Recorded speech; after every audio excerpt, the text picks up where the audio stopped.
नमस्कार बच्चों, कैसे हैं आप सब। आशा करती हूँ आप सभी अच्छे होंगे, स्वस्थ होंगे, खुश होंगे और अपनी पढ़ाई भी अच्छे से कर रहे होंगे। तो जैसा कि आप सभी जानते हैं, मैं हूँ आपकी हिंदी की अध्यापिका और मैं स्वागत करती हूँ आप सभी का आईसीटी वर्चुअल क्लासरूम में।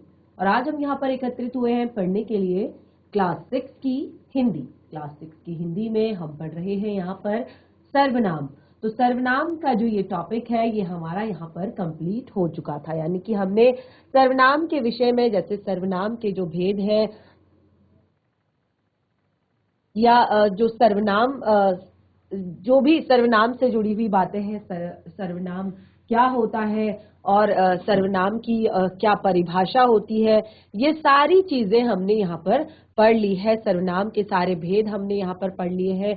सर्वनाम क्या जो यहाँ पर भेद है पुरुषवाचक सर्वनाम, उसमें हमने उसके तीनों भेद पढ़े। उसके बाद हमने सर्वनाम के दूसरे जो भेद है उनको हमने यहाँ पर पढ़ा।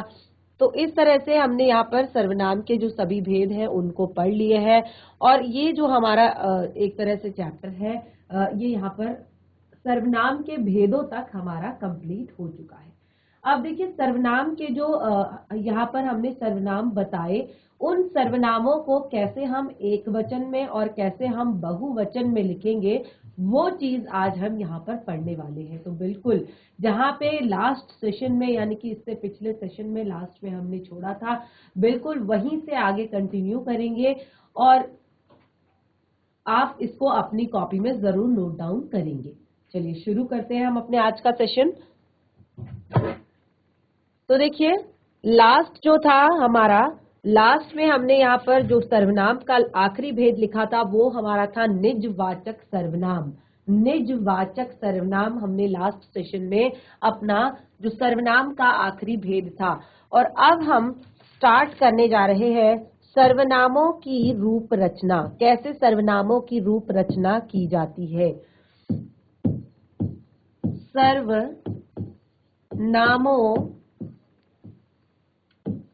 की रूप रचना, सर्वनामों की रूप रचना। ठीक है, तो सर्वनाम कैसे बनाए जाते हैं, कैसे सर्वनामों की रचना की जाती है, वो हम यहाँ पर देखेंगे। तो सबसे पहले देखिए हम यहाँ पर पुरुषवाचक सर्वनाम, पुरुषवाचक सर्वनाम से स्टार्ट करते हैं। पुरुषवाचक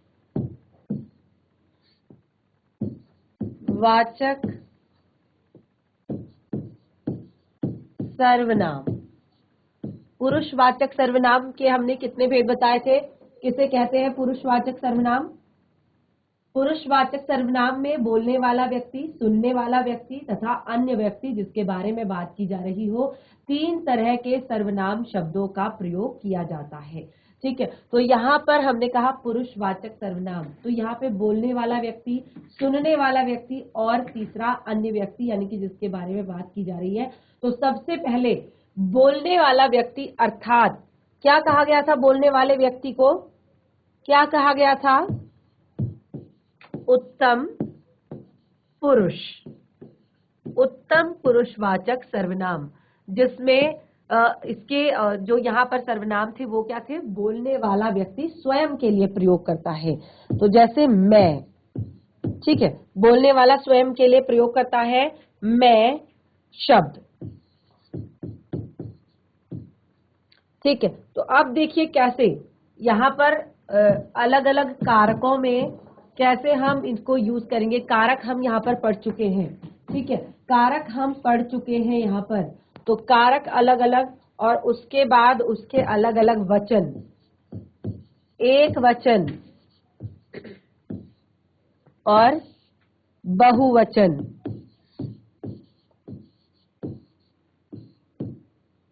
सबसे पहला यहाँ पर जो हमारा कारक है वो है हमारा कर्ता कारक।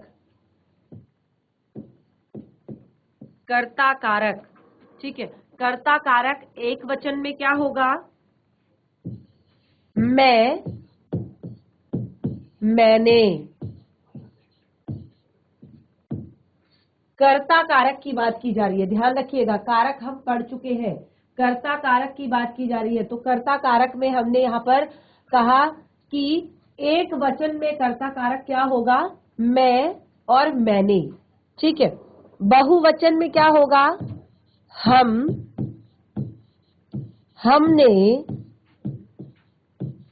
हमें,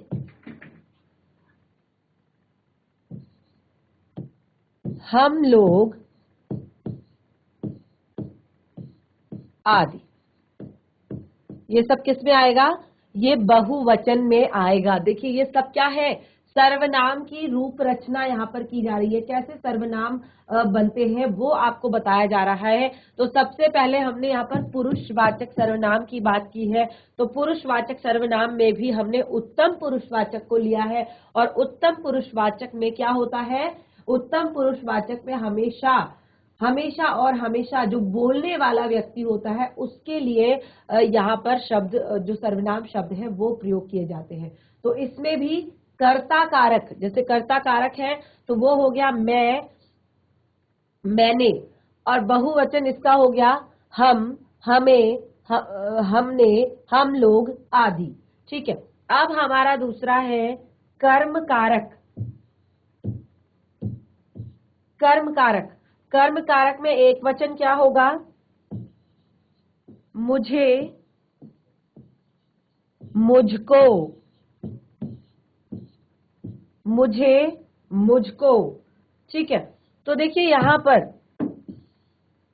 मुझे, मुझको, और ये जो आपका है हम लोगों ने, यहां पर आएगा हम लोगों ने या हम लोगों से, ऐसे। तो यहाँ पे मुझे, मुझको। अब इसका बहुवचन क्या होगा? इसका बहुवचन होगा हमें, हमको, हम लोगों को, हम लोगों को।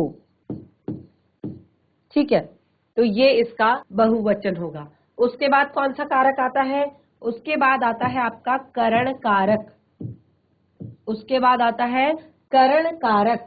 तो करण कारक में पुरुषवाचक वाचक सर्वनाम क्या होगा? मुझसे, रीजन दिया जाता है ना, साधन बताया जाता है। मुझसे, मेरे द्वारा। ठीक है। मुझसे या मेरे द्वारा, ये क्या है आपका? करण कारक है। ठीक है। मुझसे या मेरे द्वारा, ये एक वचन में लिखा जाएगा। उसके बाद बहुवचन में क्या होगा? हमसे, हमारे द्वारा, ठीक है, या हम लोगों से, हम लोगों से। ठीक है।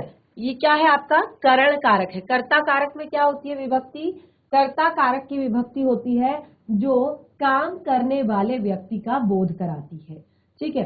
कर्ता कारक की विभक्ति क्या होती है? जो काम करने वाले व्यक्ति का बोध कराती है। तो एक वचन में अगर होगा तो वो यूज होगा मैं और मैंने।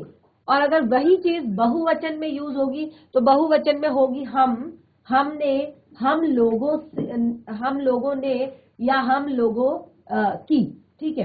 तो इस तरह से कर्म कारक में एक वचन में अगर होगा, कर्म कारक क्या होता है? कर्म कारक में होता है कि जिसमें क्रिया का फल कर्ता पर ना पड़कर जो आपकी वाक्य में आई हुई किसी अन्य संज्ञा पर पड़ता है।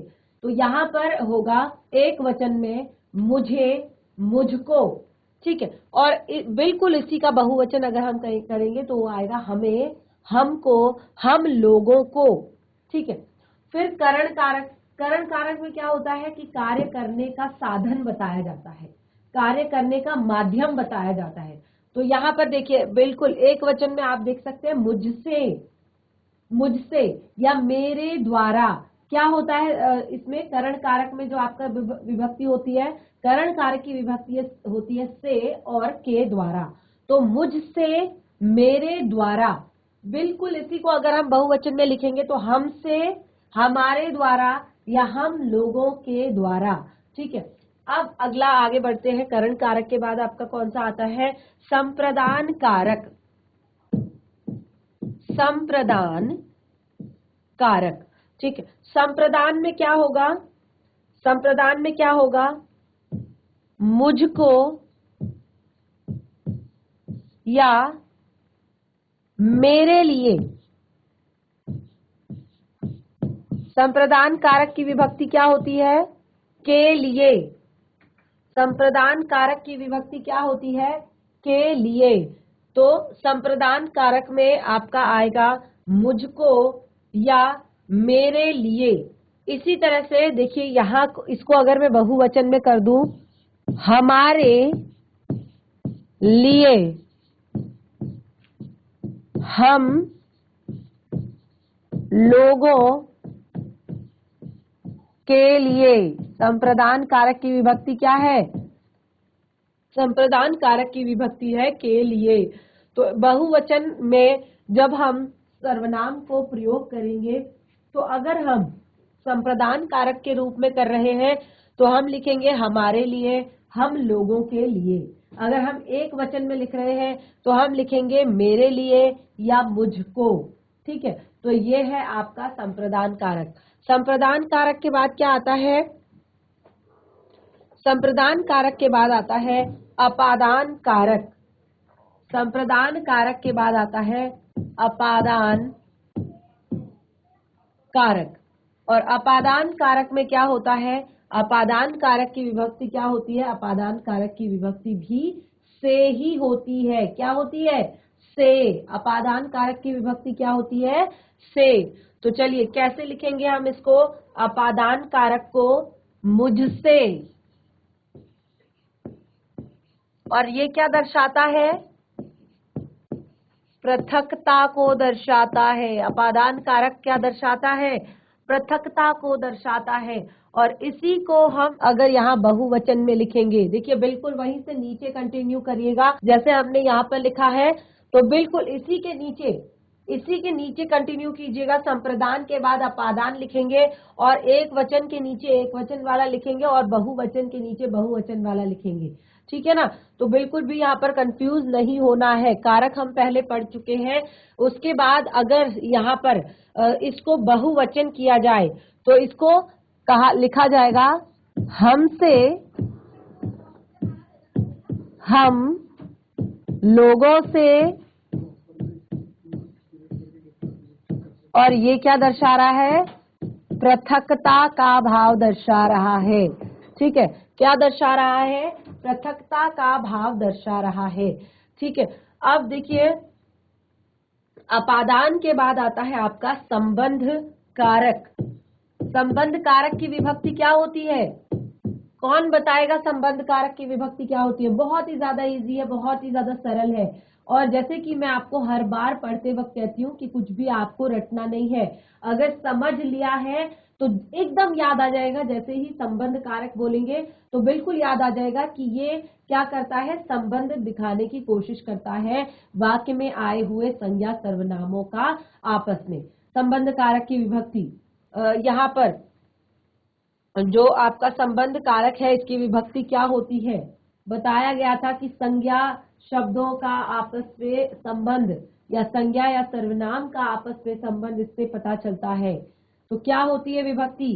संबंध कारक की विभक्ति होती है काके की रारेरी, में रा, मेरा। ठीक है, में रा, काके की रारेरी। और देखिए उस समय पर मैंने आपको केवल काके की बताया था। जैसे यहाँ पर मैंने कहा था सीता का विद्यालय, रमेश का घर, पूजा की पुस्तक। ठीक है, तो ये मैंने आप लोगों को केवल काके की बताया था। लेकिन रारेरी देखिए यहाँ पर काके की रारेरी, तो ये मेरा या मेरी, यह मेरी पुस्तक है, यह मेरा घर है, मेरे, वह मेरे पिताजी है। ठीक है, तो ये हो गया आपका एक वचन में। संबंध कारक में कैसे लिखेंगे? संबंध कारक में जहां पर सर्वनाम शब्द दिखना होगा, मेरा, मेरी, मेरे। और ये देखिए केवल और केवल हम पुरुषवाचक सर्वनाम का भी पहला भेद लेकर चल रहे हैं, उत्तम पुरुषवाचक सर्वनाम, यानी कि जिसमें केवल बोलने वाले व्यक्ति का बोध होता है। ठीक है, बोलने वाले व्यक्ति के लिए कहा ये सर्वनाम शब्द प्रयोग किया जाता है। तो मेरा, मेरी, मेरे संबंध कारक की विभक्तियां हैं काके की, रारे री। काके की का यूज हम कर चुके हैं कारक पढ़ते वक्त, और रारे री हमने यहाँ पर यूज कर लिए। अब इसी को देखिए, हम अगर बहुवचन में लिखेंगे तो क्या लिखेंगे? हमारा, हमारी और हमारे। ठीक है, तो ये आएगा किसमें? ये आपका आ जाएगा बहुवचन में, यानी कि जहां पर एक से ज्यादा हो, और लेकिन होगा हमेशा पुरुषवाचक सर्वनाम के भी पहले भेद, यानी कि उत्तम पुरुषवाचक सर्वनाम में बोलने वाले व्यक्ति के लिए। हमारा, ठीक है, हमारी, हमारे। ठीक है, तो ये आपका यहाँ पर संबंध कारक। अब उसके बाद अंतिम आता है हमारा अधिकरण। अधिकरण कारक में हमने क्या जाना था? अधिकरण कारक किसे कहते हैं? अधिकरण कारक में हमने यहाँ पर जाना था कि क्रिया करने के आधार को बताया जाता है, क्रिया के आधार को बताया जाता है। जहां पर जैसे हमने कहा था, पेड़ पर चिड़िया बैठी है, जंगल में शेर रहता है। ठीक है, तो चिड़िया पेड़ पर रहती है, पेड़ पर रहती है, तो क्रिया का आधार है पेड़ पर रहती है, और जंगल में शेर रहता है। ठीक है, तो इस तरह से यहाँ पर अधिकरण कारक में, जैसे अधिकरण कारक में एक वचन के लिए आपका जो सर्वनाम शब्द होगा, जैसे मैंने कहा मैं और पर, मैं और पर, मुझ पर, मुझ में, मुझ पर, मुझ में। मुझ पर झूठे आरोप लगाए जा रहे हैं, मुझ में ये कमियां नहीं है। मुझ पर झूठे आरोप लगाए जा रहे हैं, मुझ में ये कमियां नहीं है। अधिकरण, ठीक है, तो ये क्या है? आधार बताया जा रहा है, मुझ पर, मुझ में। अब देखिए, इसी को आप बहुवचन में लिखेंगे, हम में या हम पर। हम पर यह आरोप मत लगाइए, हम में से किसी ने ये काम नहीं किया। हम पर, क्योंकि जहां पर बहुवचन बहुत सारे लोग होंगे, तो वो कहेंगे हम पर ये आरोप मत लगाइए, हम में से किसी ने भी ये काम नहीं किया। ठीक है, तो ये है आपका यहाँ पर जो पुरुषवाचक सर्वनाम है, उसमें भी उत्तम पुरुषवाचक सर्वनाम। ठीक है, उसमें भी उत्तम पुरुषवाचक सर्वनाम। ठीक है, तो ये अब आपको यहाँ पर क्लियर हो गया होगा। इसको नोट डाउन भी करेंगे साथ साथ। लास्ट सेशन में हमने सर्वनाम शब्दों के जितने भी भेद आपको बताए थे यहाँ पर, वो सब आपने नोट डाउन किए होंगे और आप साथ के साथ उन्हें रीड भी कर रहे होंगे। तो इस तरह से हमने यहाँ पर जो सर्वनाम शब्द अभी तक पढ़े हैं, उसमें हमने यहाँ पर सबसे पहला जो पुरुषवाचक सर्वनाम है, उसका भी पहला भेद यानी कि उत्तम पुरुषवाचक को हमने यहाँ पर कंप्लीट कर लिया है। अब हम आगे बढ़ेंगे, लेकिन उससे पहले यहाँ पर आपको एक नोट यानी कि जरूरी बात आपको यहाँ पर बताई जा रही है। वो नोट आपके लिए है कि सर्वनाम शब्दों में, सर्वनाम शब्दों में, सर्वनाम शब्दों में संबोधन नहीं होता।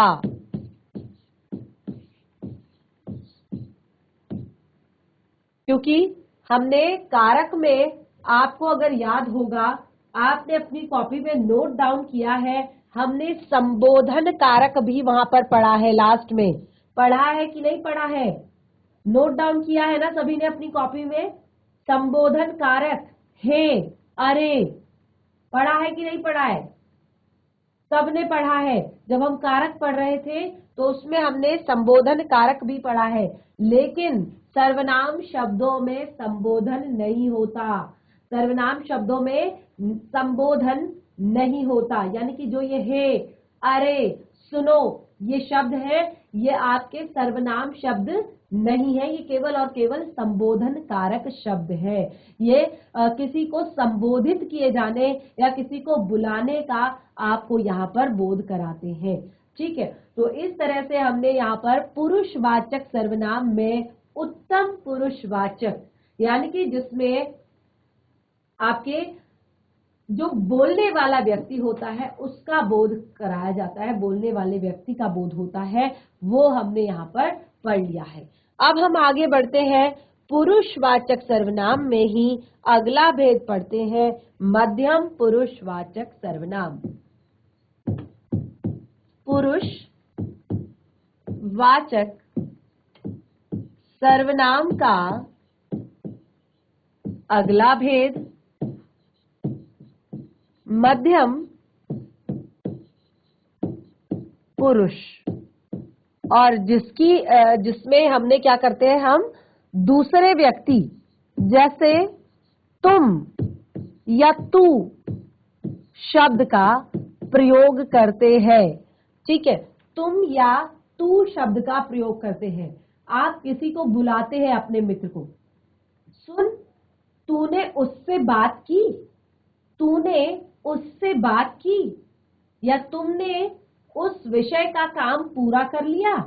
तो जब हम किसी दूसरे से बात करते हैं, यानी कि सुनने वाले व्यक्ति को मध्यम पुरुष कहते हैं।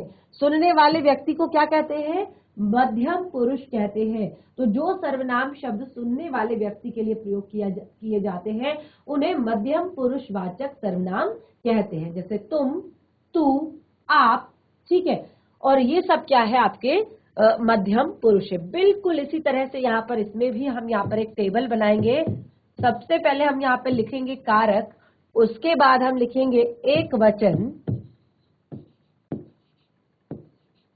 और उसके बाद हम लिखेंगे बहुवचन। बिल्कुल इस तरह से हम एक टेबल बनाएंगे जैसे हमने पहले बनाई थी। ठीक है, तो इसमें भी हम बिल्कुल यही लिखेंगे। सबसे पहले कारक कौन सा आता है? कर्ता कारक। कितने भेद होते हैं कारक के? कारक के कितने भेद होते हैं? GIC Lakhi Bagh. Hello, yes, good morning ma'am. Morning ma'am. Unmute कर दीजिए, अनम्यूट।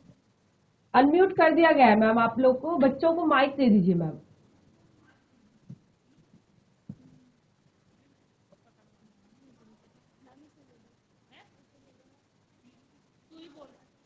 कोई एक बच्चा माइक ले लीजिए। बिल्कुल भी शर्माने की, घबराने की, डरने की बिल्कुल भी यहाँ पर जरूरत नहीं है। जिस तरह से आपके टीचर्स आपको क्लास में पढ़ाते हैं बिल्कुल उसी तरह से आपकी क्लास चल रही है। सारे बच्चे बैठ जाइए अपनी सीट पर। कोई भी एक बच्चा माइक ले लीजिए और बाकी सारे बच्चे अपनी सीट पर बैठ जाएंगे। यस, तो बच्चे आप क्लास 6 के बच्चे हैं?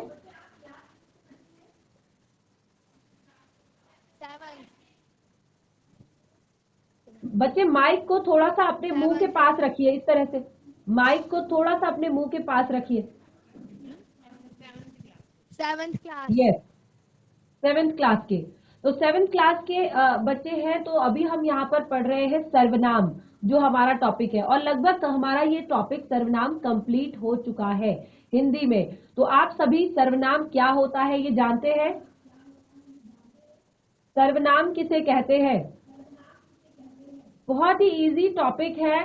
देखिए, हम जब छोटी क्लासेस में होते हैं तभी हम सर्वनाम क्या होता है, इसकी परिभाषा, इसके भेदों को जानते हैं। लेकिन क्योंकि अभी हम क्लास 6-7 में है तो हमारा हिंदी व्याकरण एक ऐसा टॉपिक होता है जो हमारे लिए हमेशा जरूरी बना होता है। चाहे हम हायर स्टडीज में जाएं वहां पर भी हमें हिंदी व्याकरण, जैसे इंग्लिश ग्रामर हमारे लिए बहुत ज्यादा जरूरी होती है, बिल्कुल उसी तरह से हिंदी व्याकरण भी हमारे लिए उतना ही जरूरी होता है कि किस तरह से कौन से शब्द का प्रयोग कहाँ कब कैसे करना है। तो यहाँ पर हम पढ़ रहे हैं सर्वनाम। तो मुझे लगता है सर्वनाम आप सभी को आता होगा, सर्वनाम की परिभाषा। एक बार हैंड रेज करेंगे अगर सभी को सर्वनाम की परिभाषा आती है तो। संज्ञा के स्थान पर प्रयोग किए जाने वाले शब्दों को सर्वनाम कहते हैं। Very good. संज्ञा के स्थान पर प्रयोग किए जाने वाले शब्दों को सर्वनाम कहते हैं। देखिए संज्ञा किसे कहते हैं? संज्ञा नाम वाले शब्दों को हम संज्ञा कहते हैं, यानी कि जो भी हमारे आसपास व्यक्ति, वस्तु, स्थान, प्राणी, भाव, जिस भी चीज का नाम होता है वो संज्ञा है। आपके आसपास, आपके हाथ में माइक है, उसका नाम है, वो वस्तु है, वो संज्ञा है। आपके सामने टेबल है, वो एक वस्तु है, वो संज्ञा है। आपके हाथ में बुक है, वो एक वस्तु है, वो संज्ञा है। आपके स्कूल में बहुत सारे बच्चे हैं, वो संज्ञा है। आपके स्कूल में टीचर्स हैं, उनका नाम है, वो संज्ञा है। तो हर एक वस्तु जिसका नाम होता है, हर एक प्राणी, हर एक भाव, हर एक स्थान, उसको हम संज्ञा कहते हैं।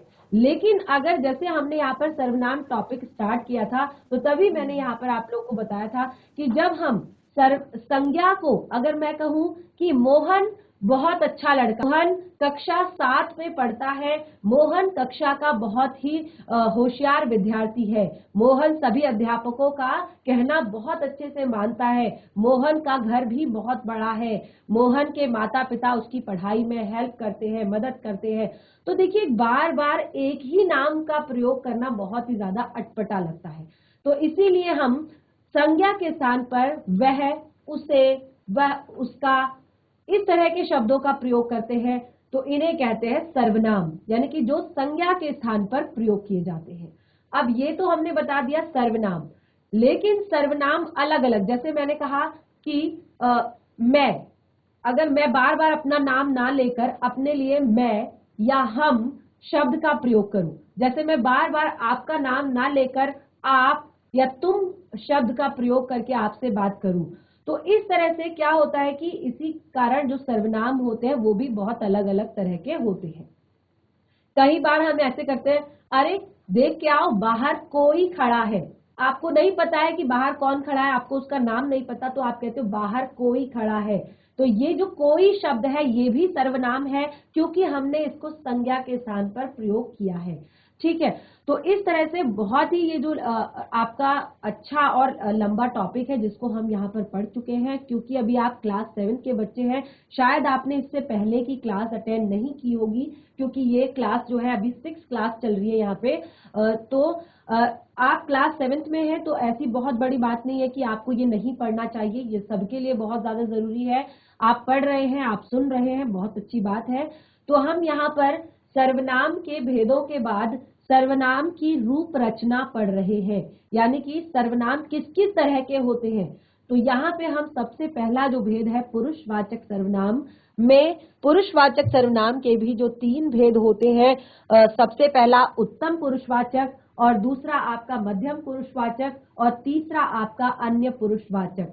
जो पुरुषवाचक सर्वनाम होता है, यानी कि सर्वनाम का जो पहला भेद होता है, उसमें हम यहाँ पर बताते हैं कि जो आपका एक तरह से बोलने वाला व्यक्ति, सुनने वाला व्यक्ति, और तीसरा अन्य व्यक्ति के लिए ये पुरुषवाचक सर्वनाम यहाँ पर हम प्रयोग करते हैं। तो सर्वनामों की रूप रचना में सबसे पहले हमने पुरुषवाचक सर्वनाम लिया है, जिसमें हमने उत्तम पुरुषवाचक यानी कि मैं, जिसमें बोलने वाला जो व्यक्ति होता है उसके लिए हमने यहाँ पर देख सकते हैं कारक भी, कारक टॉपिक भी हम यहाँ पर पढ़ा चुके हैं।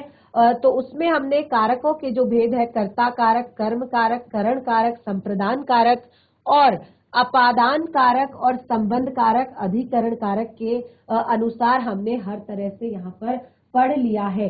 उसके बाद अभी हम यहाँ पर पढ़ रहे हैं पुरुषवाचक सर्वनाम में दूसरा भेद मध्यम पुरुषवाचक सर्वनाम।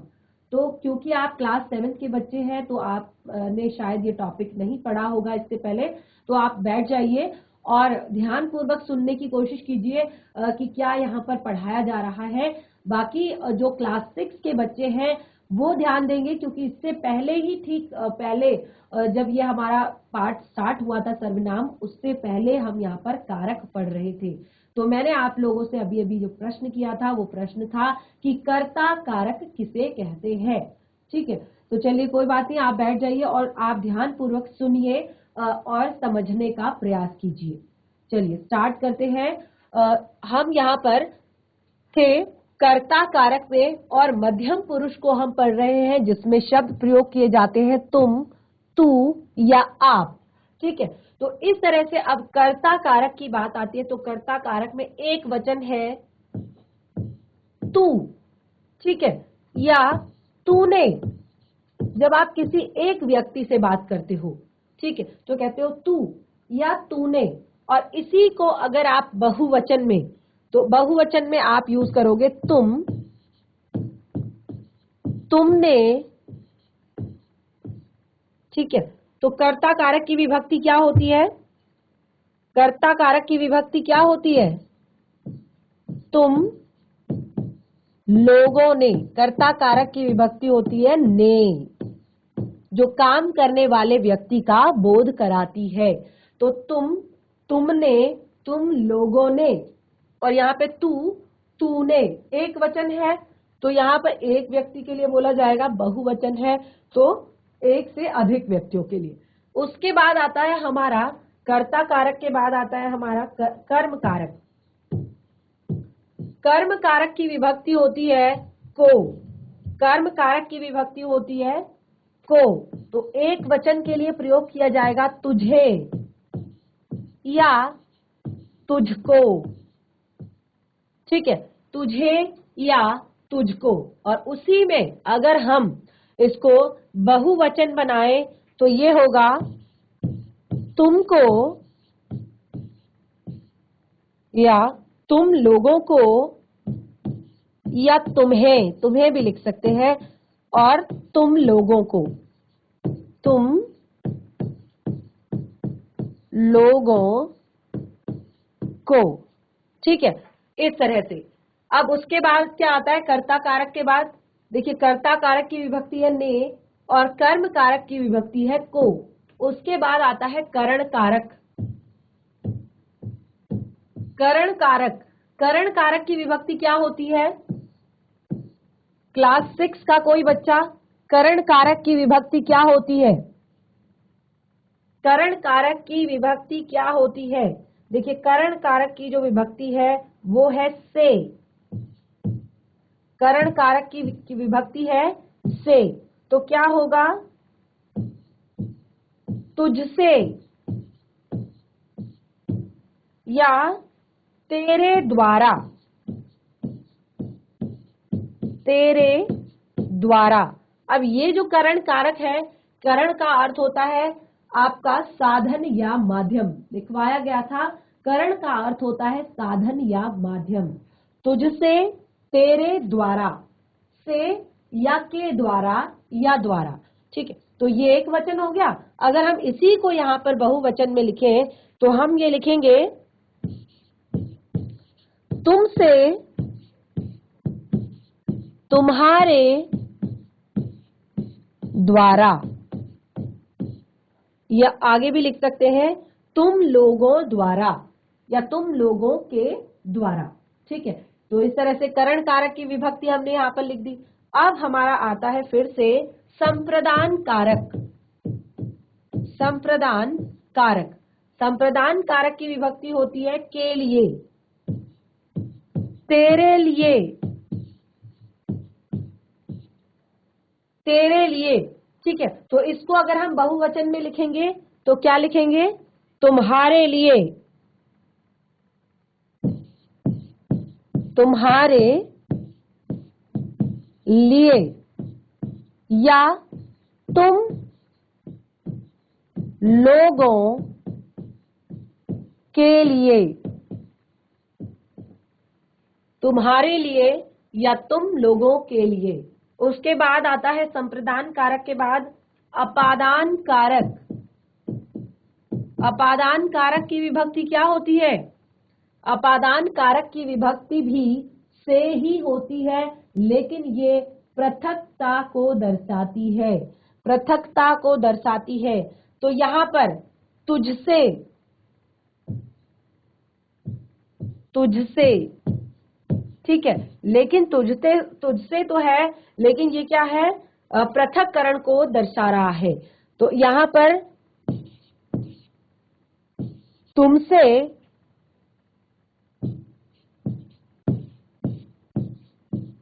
तुम लोगों से, ठीक है, तुझसे, और इसको बहुवचन में लिखेंगे तुम लो, या तुझसे, तुमसे, या तुम लोगों से, ठीक है। तो इस तरह से हमने पुरुषवाचक सर्वनाम में भी अपादान कारक तक यहाँ पर पढ़ लिया है। तो देखिए, हमने कहा ये हम पढ़ रहे हैं सर्वनाम की रूप रचना, किस किस तरह के सर्वनाम होते हैं। तो ये सारे शब्द जो है ये क्या है, सर्वनाम शब्द है।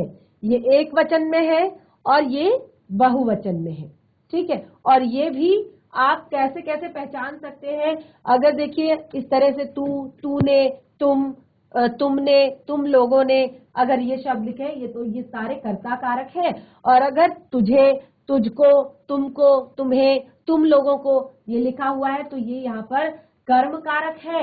और अगर तुझसे, तेरे द्वारा, तुमसे, तुम्हारे द्वारा लिखा है तो ये सब करण कारक है। तो ठीक है, इस तरह से जब हम वाक्य पढ़ते हैं तो वहां पर कारक भी बताया जाता है कि कौन सा कारक है। तो इस तरह से आपको अगर ये सारे कारक पता होते हैं, सभी कारकों की विभक्तियां पता होती हैं, तो आप आसानी से किसी भी वाक्य में बता सकते हैं कि यहाँ पर कौन सा कारक है। कर्ता कारक है, कर्म कारक है, करण कारक है, संप्रदान कारक है, अपादान कारक है कि क्या है। और ये सब आपके सर्वनाम तो है ही। तो इस तरह से आज हमने यहाँ पर सर्वनाम की रूप रचना में सबसे पहले दो भाग जो है, यानी कि पुरुषवाचक सर्वनाम में आपका उत्तम पुरुष और मध्यम पुरुष को पढ़ लिया है। आगे हम इसे कंटिन्यू करेंगे, लेकिन उसके लिए आपको घर पर आज जो भी पढ़ाया है उसको एक बार रिवाइज करना होगा, ध्यान से एक बार पढ़ना होगा, उसके बाद टॉपिक को आगे नेक्स्ट सेशन में कंटिन्यू करेंगे। तो इस तरह से आज का सेशन हमारा यहीं पे समाप्त होता है। हम मिलेंगे अपने नेक्स्ट सेशन में, तब तक के लिए धन्यवाद। आपका दिन शुभ हो।